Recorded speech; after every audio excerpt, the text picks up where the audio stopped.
Welcome to Last Call. That's Mike. I'm Dean. Yes, young Sheldon for all of our jobs. Soon we will be all replaced as rules analysts by these young up-and-comers from network TV shows. I thought he did a great job. The Nickelodeon game was awesome. Slime everywhere. Progressive commercials are better than Geico commercials.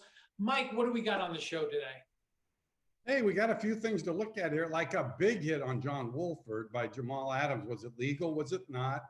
And of course, the Buffalo Bills are on your right, Dean. So we got a breakdown of play that was ruled. The Pascal was down, not a fumble. Was it? Was it not? It meant nothing as it pertains to the end of the game, but we'll talk about the Bills anyways. Gardner-Johnson, 2 for 2. He gets another Bear player ejected. And McKissic, the old catch fumble. Is it a catch? Is it not a catch? And so we'll talk about those 4 NFL situations. And I'm ready to make my prediction for who I think is going to win the national championship game tonight, and by how many, by the way. But first, let's talk about Jamal Adams. Talk about his hit, on Wolford. Yeah, so obviously the Rams are going into the game already at a deficit at the quarterback position with Wolford starting. And look, it's a foul. And by rule, it's a foul. And the thing is, there's a difference between a player that gives himself up by sliding feet first and a player who dives head first. The player that slides feet first, right, as soon as he starts that slide, he's going to get defenseless player protection. Okay, he can be hit, but he can't be hit forcibly to the head and neck area. If you go head first, you don't get defenseless player protection until you're actually on the ground. And Wolford his knee was down. It's close. And I understand from a defensive perspective, it's hard. But Adams in that situation, when you have a player who's on the ground, he can't hit that player in the head neck area. He drove his shoulder into Wolford's head, did result in the injury. Wolford had to lose the game, and Jared Goff had to come in with his injured thumb. But it is a foul. Flag was thrown initially, but we have seen this in the past. Officials got together, they talked about it, and picked up the flag. There was no announcement as to why. It was just there is no foul on the play. And I know you and I have talked about this. I think sometimes it would be good to just give a brief explanation why, so everybody can understand that. I know right now they're just directing the referees to say there is no foul on the play, but it kind of leaves us in the lurch to try to figure out, okay, why was the flag picked up? Because when you look at it, by rule, it is a foul. Yeah, and I don't want to throw John Hussey under the bus here, because he did make a further announcement. He actually announced that there was no foul on the play because he was a runner and was not defenseless. So he did come out and say that. But to me, this is not a hit we want in the game. I mean, these are the hits that we're trying to get out of the game. And even if it's close to the ground, I like the college rule where defenseless players includes but not limited to, it says. So there are other issues. And to me, the one thing that is plainly obvious to me is that Wolford's clearly defenseless. And so obviously you're not going to take away the injury if you call the flag. But to me, you've got to discourage these hits. And so I understand, like you, when you flash, thinking in real time, wait a minute, was he a runner? Was he not a runner? Did he get down first? And then I think sometimes you overthink it a little bit, and staying with the call that was made on the field would have been the better option here. But it's so funny how it works out. Is Jared Goff now back for round 2 against the Green Bay Packers, or will Wolford, depending on what his status is with the injury, will he be back? But interesting play. Then, let's talk about the Buffalo Bills. Let's see. They play Baltimore this weekend. So our man, Stephen Bondo, our executive director, producer, extraordinaire, CEO, COO, a little bit of everything. He'll be focused on that game. But maybe the most controversial call in what was written about officiating was in this game about the no fumble at the end of the game with Pascal. Did he fumble? Did he not? Yeah, and if anyone's really interested, during the Bills-Ravens game over the weekend coming up, if you want to just follow at Sports by Bond, he will live tweet the game. And It's fascinating. I think he's been doing it every Bills game, and I think collectively he might have accumulated 4 or 5 likes over the course of a season with all of his tweets. So just follow @SportsByBond during the Bills game, and then once the Bills are out, he will move on to other Buffalo sports like the Sabres, and I don't know what other teams are up there, but the Sabres are another one of his favorites. So let's go to the Pascal play. Could have been a really big play in the game. The ruling on the field was that you had the runner down, and then it's inside 2 minutes. What was interesting, and I know there's this mechanic now, we seem to focus on replay, waiting until the last possible moment to stop the game when the clock is running, because we don't want to give the team, the offense, an advantage. But I think there's some concern there, and there's some risk there, because if you don't stop it, now we snap the ball, now we're done. And look, there was no indication that this game was going to get stopped prior to Coach McDermott calling a timeout. Then after the fact, they said, okay, replay paged before the timeout. Now you look at the play, and there were 2 potential points of down by contact. There was the initial touch by Poyer, the defensive back. As Pascal made the catch, he got up off the ground, and there was contact with the left hand on the back. Then he got up and then was tackled. The ball came out. It was that second aspect, that second tackle at the end, where the officials ruled him down. So the first part, if it's not conclusive that he was touched prior to the knee coming up, well, guess what? That doesn't give you the leeway to go stance, because the ruling on the field is that he was up at that point. It was the second part where they ruled him down, and it was clear that it was a fumble at that point. The call should have been overturned. And again, even the initial touch, the knee was up, the shin was up prior to that. So should have been overturned, should have been Bills' ball. Like you said, ultimately the Colts don't score, so the game really didn't affect the outcome. But this could have been a catastrophic mistake.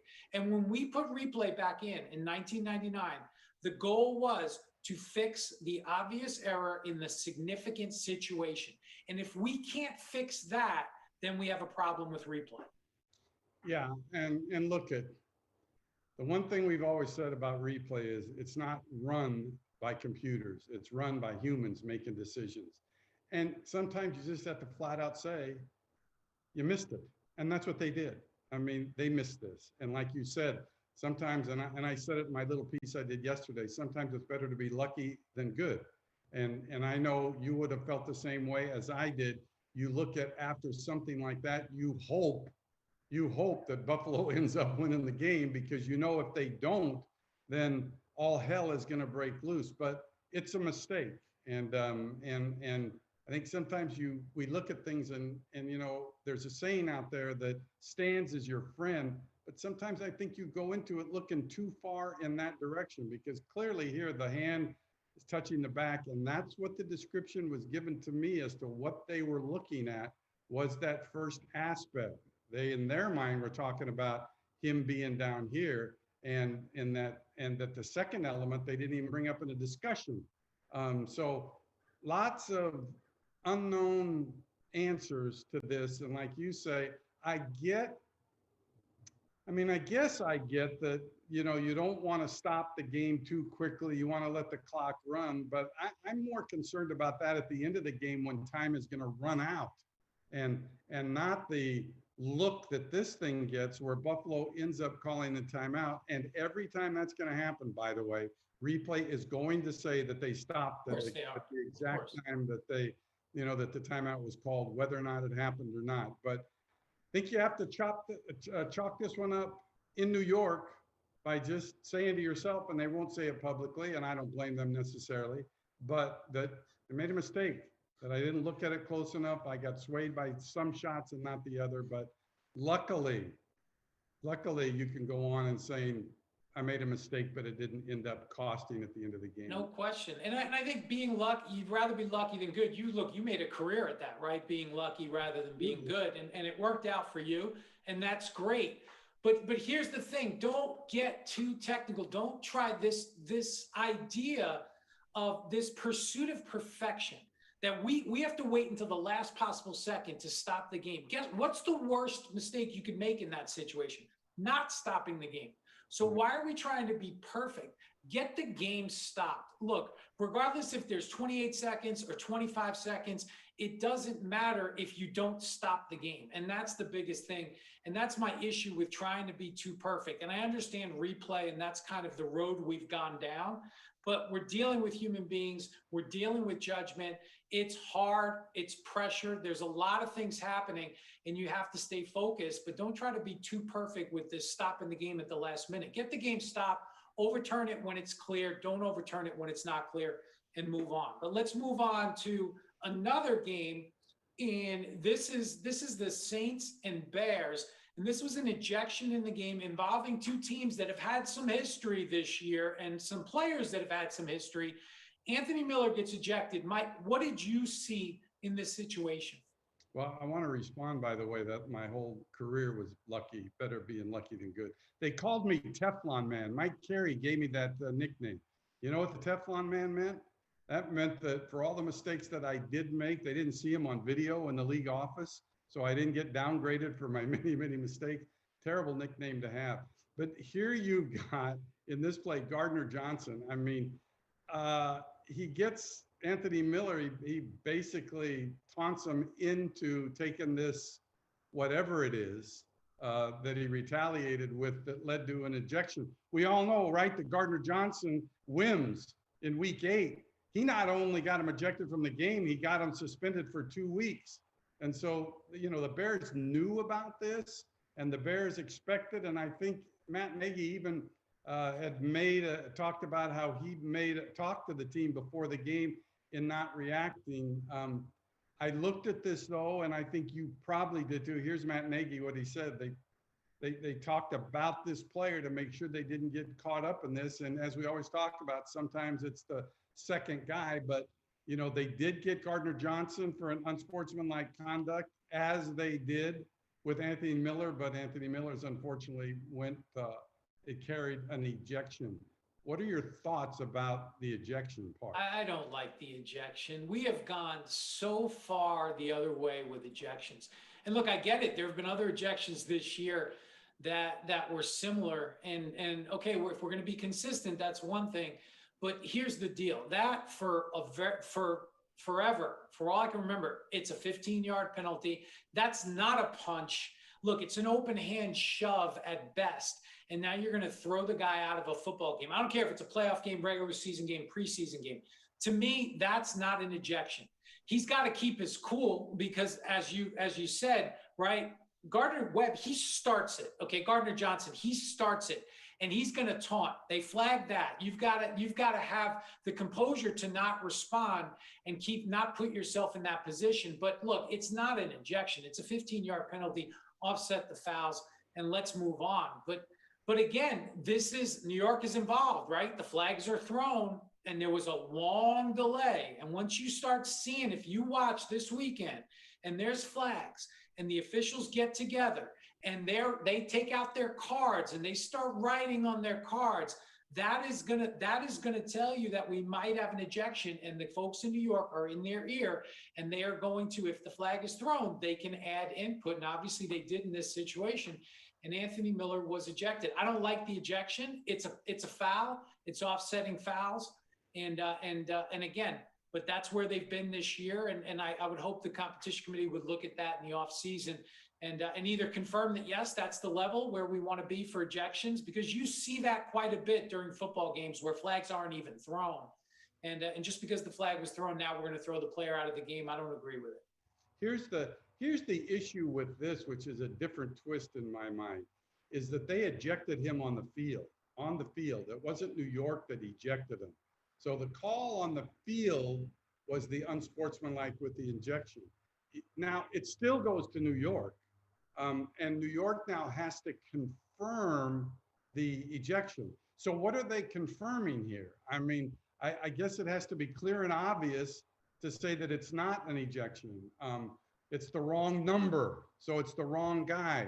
So they can get involved in that. But called on the field as an ejection, then if they see this action in New York, there's nothing to say be clear and obvious that it wasn't, so that they had to stay with it. And here's what worries me about that, is that New York has taken this new standard, which the officials, of course, know. And so now will the officials basically overreact and start ejecting players like this on the field? And then New York really essentially has no way to reverse it unless there's no contact or it's a wrong number, something like that effect. So it was a real interesting play that it actually started from the field, and then New York felt they couldn't reverse it.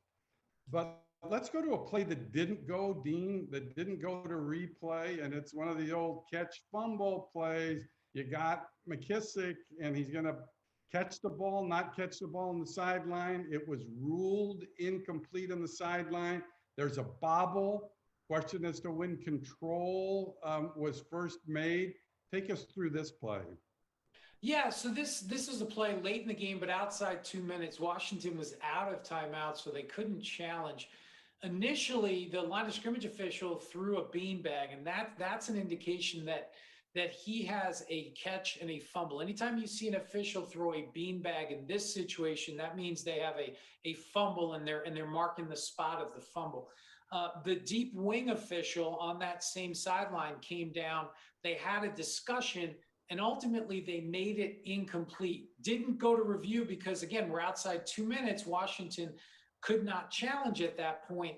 And this would have been an interesting decision in replay. It wasn't a first down, but it was a second down play that would have made the third down play a bit easier for Washington in terms of converting. And it would have been an interesting decision in replay, because the way the rule reads now and the way it's being applied in replay, if McKissic has control, which I think he did, with a foot, even if it's just a toe down, okay, that counts as one step. And then if he takes 2 additional steps, you have a catch, because that would be considered 3 steps. And I thought that he did have control with I believe it was the right foot still on the ground, coming off the ground, but still touching. And then he took 2 more steps.